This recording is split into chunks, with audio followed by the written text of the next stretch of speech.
सहनौ भुनक्तु सह वीर्यं करवावहै तेजस्विनावधीतमस्तु मा विद्विषावहै। ओम शांति शांति शांति।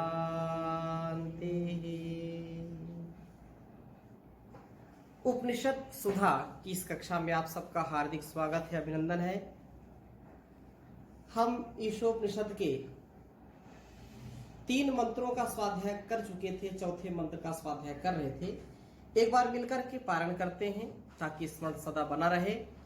ईशावास्यमिदं सर्वं यत्किंच जगत्यां जगत् तेन त्यक्तेन भुञ्जीथा मा गृधः कस्य सिद्धनं कुर्वन्निवेह कर्माणि जिजीविषे शतं समाः एवं त्वयि नान्यथेतोऽस्ति ना कर्म लिप्यते नरे असुर्यानाम ते लोका अन्धेन तमसावृताः तास्ते प्रेत्यापि गच्छन्ति ये केचात्मनो जनाः अनेजदेकं मनसो जवीयो नैना देवा आप्नुवन् पूर्वमर्षत् तद्धावतो नान्यतेति तिष्ठत् तस्मिन्नपो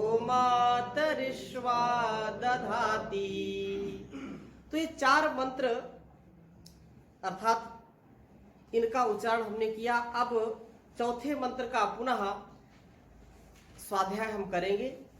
पिछली कक्षा में हमने स्वाध्याय किया था अनेज देकम मनसो जवीयो। अनेज देकम, वह परम पिता परमेश्वर गति नहीं करता बल्कि सारे संसार को गति दे रहा है, जड़ और चेतन को गति दे रहा है। यहां का जो भी अस्तित्व हम देख रहे हैं उसको गति प्रदान कर रहा है। उसमें वह उत्पत्ति का, उसके पालन पोषण का और उसके विनाश का, संतुलन का पूरा ध्यान रखता है। ऐसा उसने संविधान बनाया है, ऐसा उसने विधान किया है और उसकी ही गति से सारी संसार की गति प्रगति हो रही है। उसके विकास से ही हम सबका विकास हो रहा है और उसी की इच्छा से ही हमारा विनाश होता है। अर्थात इच्छा का तात्पर्य ऐसा नहीं, हम जब अपने शरीर को, इस संसार को ऐसी स्थिति में पहुंचा देंगे कि वो हमारे ही कल्याण के लिए इसका विनाश करता है, परिवर्तन करता है।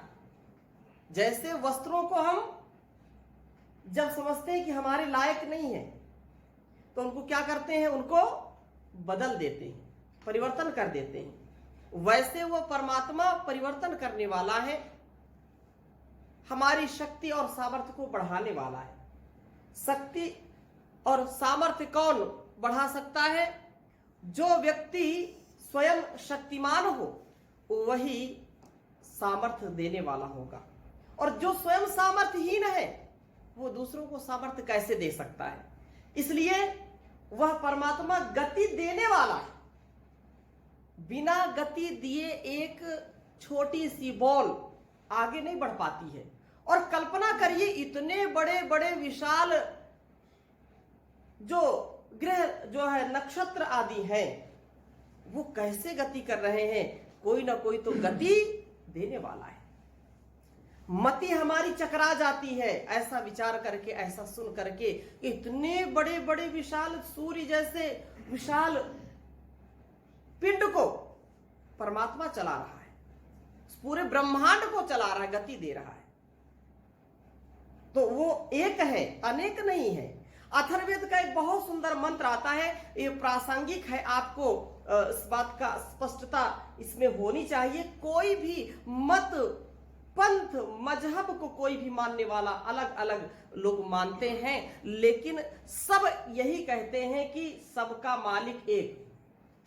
वो नाम बदल दिए, उस सबका ईश्वर एक है, किसी भी प्रकार से हम कहें। और वेद हमारे ज्ञान के परम स्रोत हैं, वेद हमारे लिए परम प्रमाण है, इससे बड़ा कोई प्रमाण हो नहीं सकता। इसलिए वह वेद की जो ऋचाएं हैं, वेद के जो मंत्र हैं, वो हमारे जीवन के तंत्र को ठीक करने के लिए हैं, हमारे संस्कारों को अच्छा बनाने के लिए ये जो मंत्र हैं, इनका हम स्वाध्याय प्रतिदिन करेंगे तो निश्चित रूप से हमारे अंदर अमूल चूल परिवर्तन होगा। इसलिए एक बात हमको दृढ़ कर लेनी चाहिए कि वेद का पढ़ना पढ़ाना, सुनना सुनाना सभी आर्यों का अर्थात सभी श्रेष्ठ जनों का परम कर्तव्य है। हमारे डॉक्टर निधीश जी उन्होंने प्रश्न किया कि स्वामी जी, आप बार बार इसकी चर्चा कर रहे हैं कि आत्मानुकूल आचरण करिए, वेद अनुकूल आचरण करिए, मन की बात पर मत चलिए। तो मन और आत्मा के ज्ञान में कैसे भेद करें, वेद के ज्ञान में मन के ज्ञान में कैसे भेद करें? सत्य है जो बहुत अल्पज्ञ हैं, निरक्षर हैं, अनपढ़ हैं, वो कैसे समझेंगे इस बात को? तो बहुत साधारण सी बात है, बिल्कुल व्यवहारिकता में एक बात होती उपदेश करने की, पर उपदेश कुशल बहु तेरे। उपदेश करना सुनना सरल है, लेकिन उसको जीवन में उतारना कठिन है। हम वेद को नहीं पढ़ पाते हैं, नहीं समझ पाते हैं, कोई बात नहीं, लेकिन अपने से जो बड़े हैं, अपने से जो ज्ञान में बड़े हैं, अपने से जो अनुभव में बड़े हैं, जिनका जीवन सात्विक है, जो ईमानदारी से जिन्होंने जीवन को जिया है, उनके जीवन से हम कुछ सीख करके वैसा आचरण करेंगे, वो भी वेद के अनुसार ही हमारा जीवन कर देंगे। सत्संग से स्वविवेक को जागृत करें, आत्मा और मन के भेद को समझें। कैसे समझेंगे? जब हम बहुश्रुत होंगे। आज की सबसे बड़ी समस्या यह है, लोग सुनना नहीं चाहते हैं, सुनाना चाहते हैं। पहले क्या होते थे? श्रुति परंपरा होती थी, सुनते थे, वर्षों वर्षों सुनते थे। आज 5 मिनट कोई बात सामने रखे तो लोगों के कान बोलो चुप रहो बस। लेकिन इस पर हमको नियंत्रण करना चाहिए। जो सबसे अच्छा श्रोता होता है वही सबसे अच्छा वक्ता होता है। जो सबसे अच्छा श्रोता होता है वही सबसे अच्छा ग्रहण करने वाला होता है, विद्वान भी वही होता है। इसलिए श्रोता बनने का हम प्रयास करें। तो मैं चर्चा कर रहा था कि वेदों की और आत्मा की और मन की आवाज को, जैसे डॉक्टर निधीश जी ने प्रश्न किया था, तो इस बात को हमको समझना चाहिए कि जो मेरे लिए कल्याणकारी है, मेरे परिवार और समाज और राष्ट्र के लिए, विश्व के लिए जो कल्याणकारी है, वही आत्म अनुकूल आचरण है, वही वेद अनुकूल आचरण है, जिसमें संकीर्णता नहीं है, जिसमें उस परम पिता परमेश्वर के विधान का, उसके संविधान का आधार समाहित है, वही आत्मानुकूल आचरण है। वो अनपढ़ व्यक्ति है तो भी इतना तो समझता है कि ये केवल मेरे लिए कल्याणकारी है, अर्थात मैं स्वार्थ में बंधा हूं। ऐसा व्यक्ति जो क्षणिक सुख की कामना करेगा और बाद में कालांतर में उसको दुख मिलेगा, तो वो आत्मानुकूल आचरण नहीं है। जिस काम को करने में लज्जा आए, भय आए, शोक की उत्पत्ति हो जाए, ऐसा काम नहीं करना चाहिए। ऐसा एक अनपढ़ व्यक्ति भी जानता है। इसलिए मन तो चंचल होता है, मन की आगे बात आ रही है, तो मन का नियंत्रण करें, मन का संयमन करें, नियमन करें। तो एक चर्चा मैं करके फिर आगे बात बढ़ाता हूं। अथर्ववेद में बड़ी दृढ़ता के साथ इस बात को कहा है कि ईश्वर एक है, अनेक नहीं है। उसके रूप अनेक कर सकते हैं गुणकर्म स्वभाव से, उसका कोई लिंग नहीं है कि वो स्त्रीलिंग है कि पुल्लिंग है। जैसे आत्मा का कोई लिंग नहीं है, ऐसे उस ईश्वर का कोई लिंग नहीं। वो जगत जननी मां के रूप में हमारा पालन पोषण करती है, हमको जन्म देती है, हमको अनेक प्रकार से सर्व सामर्थ्य युक्त बनाती है। अतः वह माता भी है और हमारा भरण पोषण वो करता है, इसलिए वो पिता भी है। सालो बंधुर जनिता स विधाता, वो परमात्मा हमारा बंधु है, वो जनिता है, जन्म देने वाला है, और वो विधाता है, हमको धारण करने वाला है, पालन पोषण करने वाला है। इसलिए उस परमात्मा को ये कहते हैं त्वमेव माता च पिता त्वमेव बंधुश्च सखा त्वमेव विद्या द्रविणम त्वमेव सर्वम मम देव देव। ऐसी भावना से जब लोग आगे बढ़ते हैं तो निश्चित रूप से हमारे जीवन का उद्धार होता है। अथर्ववेद का एक मंत्र आपके समक्ष में रखूंगा। कहा ना द्वितीयो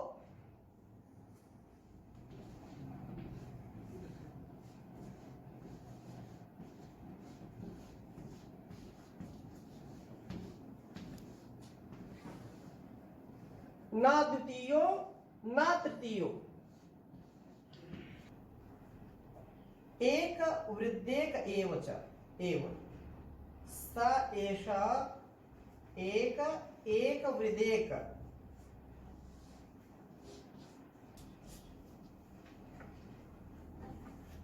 बहुत सुंदर बात कही है। कहा ना द्वितीयो न तृतीयश्च चतुर्थो नापि उच्यते, ना पंचमो न षष्ठा सप्तमो नापि उच्यते, नाष्टमो न नवमो दशमो नापि उच्यते, तमिदं निगतं सह सा एषा एक वृदेक एव। कि वह परमात्मा न द्वितीयो न तृतीयश्च, तृतीयः चतुर्थो नापि उच्यते, वह परमात्मा ना तो द्वितीय है ना द्वितीय, वो एक ही है, वो दो नहीं है, वो तीसरा नहीं है, वो चतुर्थ नहीं है। और आगे क्या कहा, न पंचमो न षष्ठा, वो पांचवा भी नहीं षष्ठा भी नहीं है, और न सातवां अपि उच्यते, वो सातवां आठवां नहीं है, नौवां भी नहीं है, और दसवां भी नहीं है। ये उस परमात्मा तम इदम निगतम सहा सा एषा एक वृदेक एव, कि वह परमात्मा महान बलशाली है, वह एक ही है, वह एक ही सर्वत्र व्यापक है। यह निश्चित रूप से हमको समझ लेना चाहिए, सबको मान लेना चाहिए। यहां पर जो कहा है कि एकम, वह जो परमात्मा है वो एक है, और वेदों की बातों को हमको बिल्कुल अक्षर सा मानना चाहिए, क्योंकि ये हमारे लिए परम प्रमाण है, श्रुति परमम प्रमाण। पाश्चात्य विद्वान भी मानते हैं कि Rigveda is the oldest book of the world library, कि संसार के पुस्तकालय में यदि कोई ज्ञान की पुस्तक है तो वो ऋग्वेद सबसे ज्यादा प्राचीन है। यद्यपि हम मानते हैं कि वो अपौरुषेय है, लेकिन जो पाश्चात्य विद्वान भी हैं वो भी ये मानते हैं कि वेद का ज्ञान सबसे प्राचीन है और सबसे महान है। इसलिए हमको इस बात को समझना चाहिए। अब मैं पुनः मंत्र पर आता हूं, अनेजदेकम मनसो जवीयो। तो वहां पर मनसा जवीया, परमात्मा को क्या कहा कि वो मन से भी उसकी गति तेज है। अब आप कहेंगे कि एक ही मंत्र में दो विपरीत बातें कैसे हैं, एक ही मंत्र में दो विपरीत बातें कैसे हैं। अभी तो आप कह रहे हैं कि अनेजदेकम, वह एजता नहीं है, वो चलता नहीं है, वो कंपन नहीं करता है, वो गति नहीं करता है। और फिर दूसरी बात क्या कही थी कि मन से भी गति उसकी तेज है। दो विपरीत बातें हो गई। तो यहां पर ऐसा समझना चाहिए कि जो परम पिता परमेश्वर हमारे संपूर्ण अस्तित्व को गति दे रहा है, और संसार में जहां जहां भी मन जाएगा वो पहले से पहले वहां पर विद्यमान होगा। कहां जाएगा मन? प्रकाश, जो प्रकाश की गति है ना, वो लाखों जो है किलोमीटर एक सेकंड में है, लेकिन मन उससे भी ज्यादा गति वाला है। एक क्षण में, वो एक सेकंड में चारों दिशाओं में घूम करके वो आ सकता है। मन इतना शक्तिमान है, इतना गतिमान है। और ये कह दिया मन से भी गति किसकी तेज है? उस परमात्मा की तेज है। मनसो जबियो, मन से भी अधिक उसकी गति है। तात्पर्य यहां पर यह है कि परमात्मा चारों ओर है, चाहे आकाश की ऊंचाई हो, सागर की गहराई हो, किसी भी स्तर से दाएं बाएं ऊपर नीचे जहां भी मन जाएगा, परमात्मा की गति उसको वहां सबसे पहले मिलेगी। चाहे वो सूर्य में जाए, चाहे चंद्र में जाए, चाहे अमेरिका जाए, चाहे अन्य कहीं पर जाए, वो परमात्मा को वहां पाएगा। सबसे पहले वहां उसकी गति चल रही होती है, क्योंकि वो गति दे रहा है। इसलिए उसको कहा कि वो मन से भी ज्यादा उसकी गति है। मन तो इतना चंचल है, भगवान श्री कृष्ण जब उपदेश दे रहे हैं पार्थ को, अर्जुन को, तो परेशान हो गए, हताश हो गया। करे कि ये मन मानता नहीं, मन है कि मानता नहीं, क्या अच्छा क्या बुरा पहचानता नहीं। ये हिंदी जगत में या लोक में तो ऐसा मानते हैं कि मन चंचल है, मन पता नहीं क्या क्या है। लेकिन जो वैदिक विचारधारा है, जो ऋषियों का उपदेश है, उसमें मन की शक्ति को अपार माना है। मन हमारे लिए संसार में सबसे बड़ा साधन है सदगति का। इसलिए मन की चर्चा आगे हम कभी करेंगे। और यहां पर केवल इतनी सी बात है कि मन यदि हमारा नियंत्रण हो जाए तो हमारा भव से पार हो जाए ये बेड़ा। यहां पर मन की तरंग इतनी गतिवान है, लेकिन गति कौन देता है? केनोपनिषद में हम आगे पढ़ेंगे, वहां कहा केनेशितम पतति प्रेषितम मनः, केनेशितम पतति प्रेषितम मनः, केन प्राणः प्रथमा प्रयत युक्तः, केनेशिताम वाचम इमाम वदंती चक्षु श्रोत्रम का उदेव युनक्ति। वहां पर ऐसी बात कही कि ये मन किसके द्वारा गति दिया जा रहा है, इसको ये किससे प्रेरित होकर के अपने विषय में जाता है। अच्छा, हम कहीं पर मन को ले जाएंगे, ये मन तो जड़ है, कैसे जाएगा? इसको ले जाने का कोई तो साधन है, कोई विचार तो है, कोई ऐसी शक्ति है कि इसको वहीं पर लगाती है जाकर के। मन की इतनी अपार शक्ति कौन देने वाला है? तो कहा आगे मनसो मनो, मनसो मन कहा, यन मनसा न मनुते ये नाहुर मनोमतम तदेव ब्रह्म त्वं विद्धि नेदम यदिदम उपासते। कि जो परमात्मा का चिंतन करने में समर्थ नहीं है, अथवा जो स्वयं चिंतन करने का सामर्थ्य जिसके अंदर नहीं है, बल्कि चिंतन का सामर्थ्य जिसके द्वारा मिलता है, वो ब्रह्म है। अर्थात वो परमात्मा है जो मन को भी गति देता है। इसलिए वो मन कहीं भी जाए, किसी भी दुनिया में जाए, किसी भी लोक लोकांतर को भ्रमण करने का मन बना ले, वहां पर परमात्मा की गति सबसे पहले विद्यमान होती है। इसलिए उसको कहा कि मन की गति से भी वो ज्यादा गतिवान है। तो मन को हम नियंत्रित करें और उस परमात्मा के प्रति लगाएं, उसके भक्ति में लगाएं, क्योंकि ये शुभ कल्याणकारी मन हमारे लिए हो। तन्मे मनः शिव संकल्पमस्तु, यज्जाग्रतो दूरम उदयति दैवम तद सुप्तस्य तथैवेति, दूरंगमम ज्योतिषाम ज्योतिरेकम तन्मे मनः शिव संकल्पमस्तु। ये मनेव मनुष्याणाम कारणम बंध मोक्षयो हो। यदि मन मनुष्य का नियंत्रण में आ जाए तो कितना अच्छा हो जाए। तो भगवान श्री कृष्ण को क्या कह रहे हैं पार्थ? चंचलम ही मना कृष्णा प्रमाथि बलवदृढ़म तस्यहम निग्रहम मन्ये वायु इव सुदुष्करम। अरे इतना ये प्रबल है कि वायु से भी ज्यादा गतिमान है ये मैं तो बिल्कुल जो है परेशान हो गया, ये तो काबू में आ ही नहीं रहा, कैसे आएगा ये। तो भगवान श्री कृष्ण भी कहते हैं असंशयम महाबाहो, ये निश्चित रूप से मैं मानता हूं कि जो तुम कह रहे हो कि ये मन बड़ा चलायमान है, चंचल है, स्थिर होता ही नहीं, ठहरता ही नहीं है, मैं जानता हूं। लेकिन उन्होंने अंतिम बात क्या कह दी कि ये जो अभ्यासेन तु कौन्तेय वैराग्यण च गृह्यते, अभ्यास से और वैराग्य से इसको काबू में करो, प्रभु की भक्ति में लगाओ, न्याय के पथ पर चलाओ, ईश्वर ने जो आदेश आपको दिया है, जो संदेश दिया उसका आचरण करो। ये बहुत बड़ी बात है, अभ्यास और वैराग्य। इसकी चर्चा हम आगे करेंगे।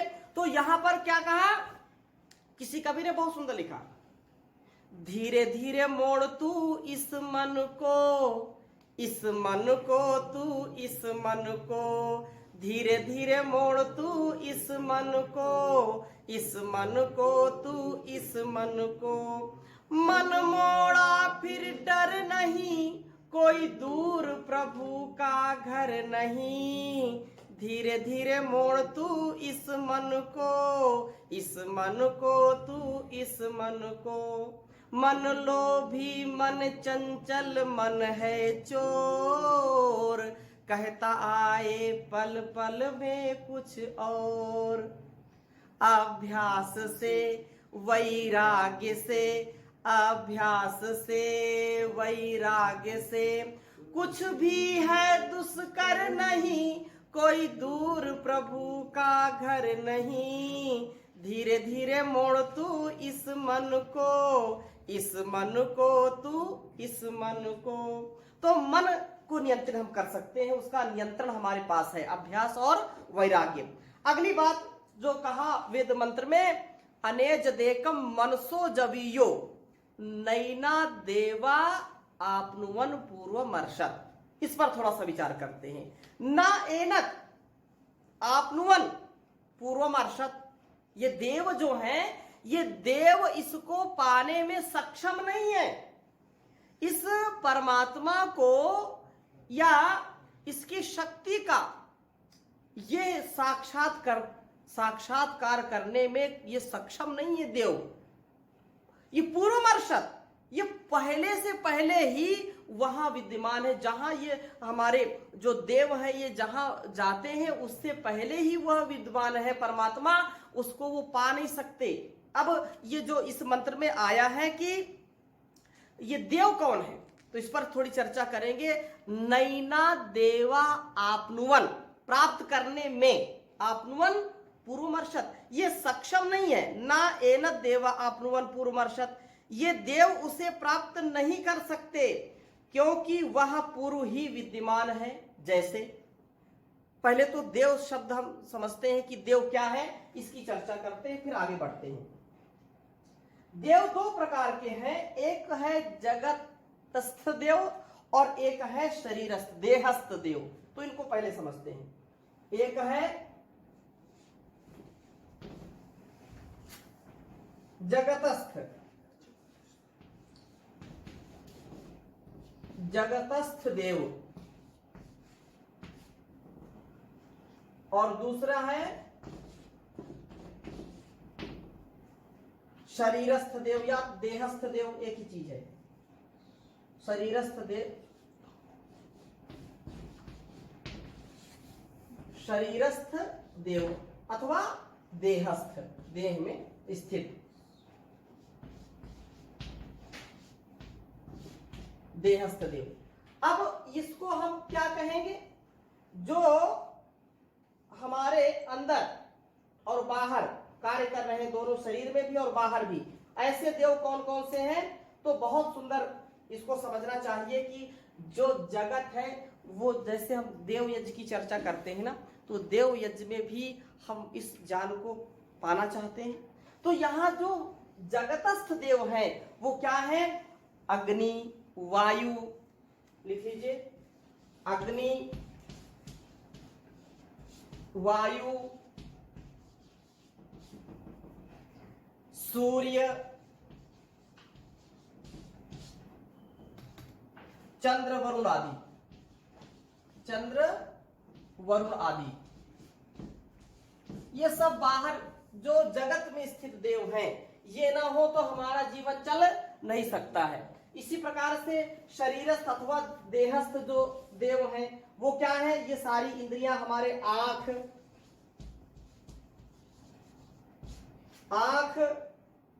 कान, नाक, रसना और त्वचा, ये हमारे शरीरस्थ अथवा देहस्थ देव है और ये उस परम पिता परमेश्वर को पाने में असक्षम है। ये तात्पर्य यहां पर है। क्यों? यदि आंख उसको देखना चाहती है तो आंख उसको देख नहीं पाती, क्योंकि ये इंद्रियां ससीम है, सीमा है इनकी। परमात्मा को भाई कोई वस्तु जब एक हो, उसका एक स्थान घेरने वाली हो, जैसे कोई बोले कि ये हाथी है, हाथी देख लिया तो दिखाई पड़ता है, उसका एक सीमित दायरा है, सीमित स्थान है। आपको कोई देता है कि ये जो है ये आम है, आम आपने ले लिया, देख लिया, तृप्त हो गए। लेकिन ऐसी कोई स्थिति, ऐसी कोई संसार में दृष्टि नहीं बनी जो परमात्मा को देख सके, क्योंकि वह सीमा से रहित है, उसकी कोई सीमा नहीं है, उसको हम बांध नहीं सकते कि ये इतना बड़ा है, विशालकाय, एंट से लेकर के एलिफेंट तक जो भी हम देख पाते हैं, गांव हो चाहे शहर हो, कितने बड़े बड़े ग्रह नक्षत्र देख पाते हैं, लेकिन उस परमात्मा को हम कभी देख नहीं पाते। इसकी चर्चा मैं अगली कक्षा में करूंगा। अभी यहीं पर विराम देते हैं। ओम शांति शांति शांति।